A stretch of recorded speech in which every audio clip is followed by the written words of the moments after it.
U.S. engaged in 4 Cold Wars, Iran expert.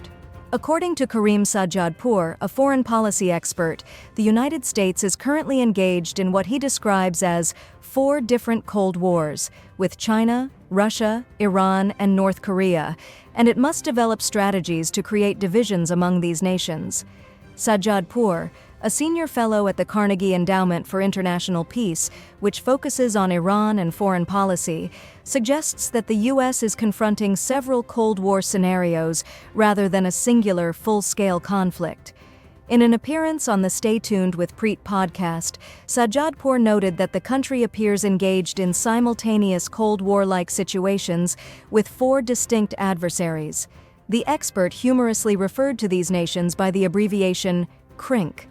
He emphasized that China, Russia, Iran, and North Korea possess fundamentally different regimes and interests. Further, he noted that Iran is a theocracy.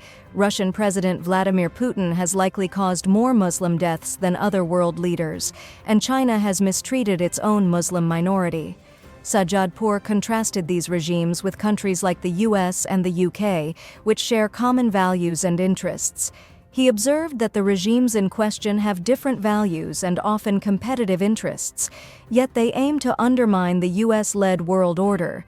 The expert questioned whether a strategy could be developed to exploit these differences rather than combating all 4 nations simultaneously and potentially uniting them against the US. This week, the Pentagon addressed concerns about a potential carrier gap in the Pacific amid escalating competition with China. In response to recent developments, 2 U.S. Navy aircraft carriers were redeployed to the Middle East at short notice. The escalation between Israel and Iran demanded that the USS Abraham Lincoln and the USS Theodore Roosevelt, 2 Nimitz-class aircraft carriers weighing 100,000 tons each, be repositioned from their initial assignments in the Indo-Pacific region. Their deployment to the Middle East is intended to bolster the U.S. military presence and posture in the region. The White House aims to prevent broader regional conflict while supporting Ukraine's resistance against Russia.